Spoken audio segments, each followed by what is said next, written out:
Hi friends, welcome to Annam's recipes. இன்றைக்கி இந்த வீடியோவில் ஒரு பிரேக்ஃபாஸ்ட் காம்போ தான் பார்க்க போகிறோம். இதை டின்னர் காம்போன்னு சொல்லலாம். கொழுக்கட்டையும் அதுக்கு தொட்டுக்கிறதுக்கு மிளகாய் சட்னியும். இந்த கொழுக்கட்டையை வந்து செட்டிநாடு சைடில் ஆட்டி கிண்டி அவிக்கிற கொழுக்கட்டை அப்படின்னு சொல்லுவாங்க. இது ரொம்ப சாஃப்டாக இருக்கும், ரொம்ப சூப்பராக இருக்கும். பாருங்கள் எவ்வளோ பஞ்சு பஞ்சாக இருக்குது. இதை மிளகாய் சட்னியோட தொட்டு சாப்பிட்டோம்னா அவ்வளோ டேஸ்ட்டாக இருக்கும். வாங்க இந்த கொழுக்கட்டையை எப்படி செய்யலான்னு பார்ப்போம். எங்கள் ப்ராடக்ட்ஸ் எல்லாம் யூடியூப்பில் கமெண்ட்ஸ்க்கு கீழே வந்துட்டுருக்கு.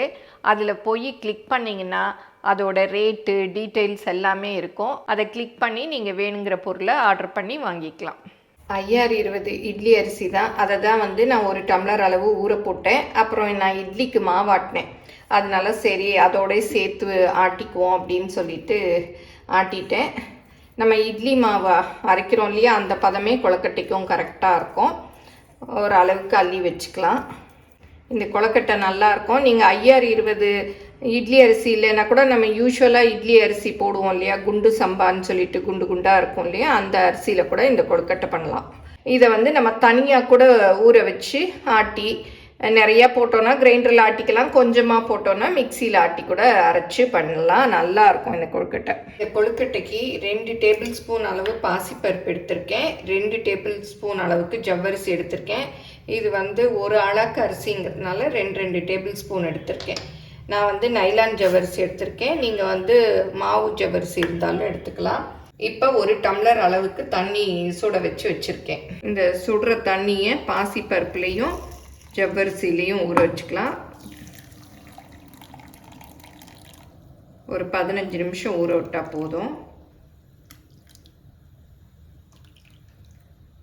இப்போ இந்த கொழுக்கட்டைக்கு தேவையான பொருள் என்னென்னு பார்த்துடலாம். இட்லி புழுங்கலரிசி ஒரு அழாக்கு எடுத்து ஊற வச்சு அரைச்சி வச்சுருக்கேன்.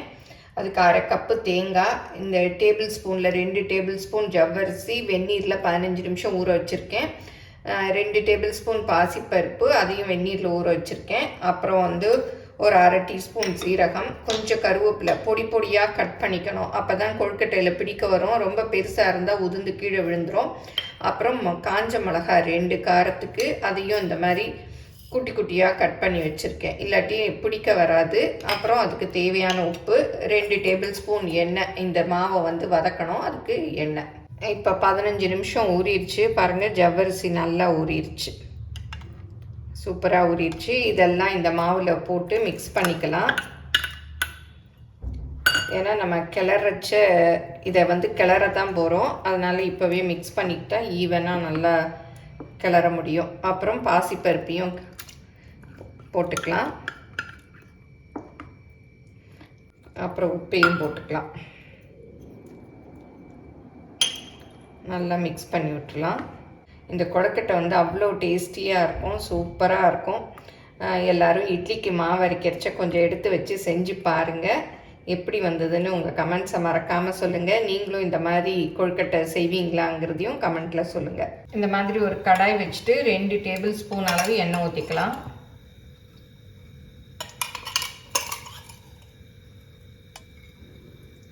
இதில் சீரகம், அப்புறம் மிளகாய், கருவேப்பிலை அதை போட்டு கொஞ்சம் பொரிய விட்டுடலாம். அடுப்பு மீடியமில் குறைச்சிக்கோங்க. எண்ணெய் காஞ்சதும் குறைச்சிக்கிட்டுலாம். இப்போ மிக்ஸ் பண்ணி வச்சுருக்கோம் இல்லையா, அந்த மாவை ஊற்றிடலாம். இதை அப்படியே கைவிடாமல் கிளறணும், இல்லாட்டி அடியில் அப்படியே மாவு போய் நின்றுக்கும். இப்போ அடுப்பை கொஞ்சம் மீடியமில் வச்சுக்கலாம். நல்லா அப்படியே திக்காகி சட்டியில் ஒட்டாமல் வரும். அது வரைக்கும் கொஞ்சம் மிக்ஸ் பண்ணிக்கணும், சீக்கிரமே வந்துடும். இப்போ தேங்காயும் போட்டுக்கலாம். பாருங்கள் நல்லா திக்காக வந்துருச்சு. இன்னும் கொஞ்சம் நேரம் கிளறினா போதும். நல்லா திரண்டு வந்துருச்சு. இந்த ஸ்டேஜில் உப்பு செக் பண்ணிக்கோங்க, பத்தலைன்னா போட்டு மிக்ஸ் பண்ணிடலாம். இப்போ சட்டியில் ஒட்டாமல் பாருங்கள் அப்படியே உருண்டு வருது. இந்த அளவு வந்தால் போதும். இப்போ அடுப்புலேருந்து இறக்கிடலாம். இந்த பாத்திரத்துலேயே வைக்காதீங்க, வேறொரு பாத்திரத்துக்கு மாற்றிக்கலாம். இப்போ இந்த பவுலில் மாற்றிடலாம். ஆறினதும் கொழுக்கட்டையாக பிடிச்சிக்கலாம். பாருங்கள் நல்லா சுடுது. கொஞ்சம் ஆறினதும் பிடிச்சிக்கலாம். நல்லா ஒட்டாமல் இருக்குது பாருங்கள். இப்போ நல்லா ஆறிடுச்சு. கையில் லைட்டாக எண்ணெயோ நெய்யோ தடவிட்டு அப்படி எந்த ஷேப்பில் வேணாலும் உருட்டிக்கலாம். கொழுக்கட்டை மாதிரி பிடிச்சிக்கலாம், இல்லை ரவுண்டாக கூட உருட்டிக்கலாம்.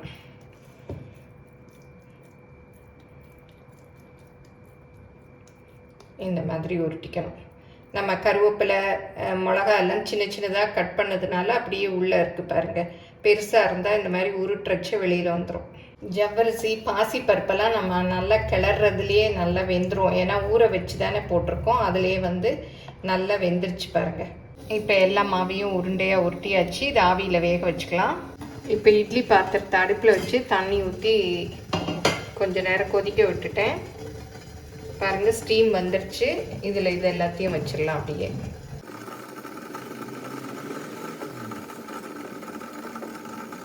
இப்போ எல்லாத்தையும் அப்படியே மேலே மேலே ஒரே இதிலே வச்சுட்டேன். இப்போ மூடி ஒரு 10லேருந்து 15 நிமிஷம் வேக விட்டுக்கலாம். கொழுக்கட்டை வேகிறதுக்குள்ளே அந்த கொழுக்கட்டைக்கு தொட்டுக்கிறதுக்கு ஒரு காரசாரமாக ஒரு மிளகா சட்னி அரைச்சிக்கலாம். அதுக்கு தேவையான பொருள்: ஒரு கப்பு பெரிய வெங்காயம் நறுக்கி வச்சுருக்கேன். நீங்கள் சின்ன வெங்காயம் வேணாலும் எடுத்துக்கலாம். ஒரு 8 காஞ்ச மிளகா வெந்நீரில் ஊற வச்சுருக்கேன். அப்புறம் புளி, உப்பு, அவ்வளோதான். இது எல்லாத்தையும் மிக்சியில் போட்டுக்கலாம்.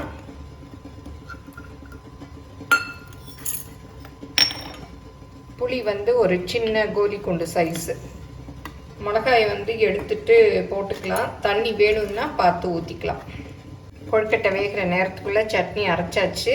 நான் கொஞ்சம் தண்ணி தான் ஊற்றிக்கிட்டேன், மீதி மிளகா ஊறினது இருக்குது. இதிலே பாருங்கள் நல்லா அரைப்பட்டுருச்சு. இந்த சட்னிக்கு கொஞ்சம் தாளித்து கொட்டிடலாம். நீங்கள் வெங்காயம் பச்சை வாசம் இருக்குன்னா அதை கடாயில் ஊற்றி வதக்கி கூட வச்சுக்கலாம். இப்போ திறந்து பார்க்கலாம். பாருங்கள் நல்லா வெந்துருச்சு. தண்ணி தொட்டுட்டு தான் எடுக்கணும். சூடாக இருக்குது. இப்போ இதை வெந்துருச்சான்னு டெஸ்ட் பண்ணி பார்க்கலாம். இப்படி பாதியாக பிச்சோன்னா பாருங்கள், உள்ளேயும் மாவே இல்லை, நல்லா வெந்துருச்சு. இப்படி ஒன்று எடுத்து பிச்சு பாருங்கள். வெந்துருச்சுன்னா அப்படியே அடுப்புலேருந்து இறக்கிடலாம். பாருங்கள், பாசிப்பருப்பு ஜவ்வரிசி எல்லாம் நல்லா வெந்து சூப்பராக இருக்குது. இப்போ மிளகா சட்னிக்கு தாளித்து விட்டுக்கலாம். கொஞ்சம் கடுகு போட்டுக்கலாம், கொஞ்சம் உளுத்தம் பருப்பு, அப்புறம் கொஞ்சம் கருவேப்பிலை. இங்கே இது அப்படியே இந்த மிளகா சட்னியில் ஊற்றிட்டு அப்படியும் சர்வ் பண்ணலாம். சிலர் வெங்காயம் போட்டிருக்கிறதுனால பச்சை வாசம் அடிக்கும். அதனால் நம்ம இதில் ஊற்றி ஒரு வதக்கிட்டோன்னா அந்த வெங்காய வாசம் போயிடும். நீங்களும் சுவையாக சமைக்கணுமா? எங்கள் மசாலா பொடிகளை யூஸ் பண்ணி பாருங்கள். அதெல்லாம் வாங்கணுன்னா ஸ்க்ரீனில் வர்ற வெப்சைட்டுக்கும் வாட்ஸ்அப் நம்பருக்கும் போய் ஆர்டர் பண்ணிங்கன்னா நீங்கள் வேணுங்கிறத வாங்கிக்கலாம். உளுந்தெல்லாம் செவந்துருச்சு. இதையும் ஊற்றிடலாம் அப்படியே.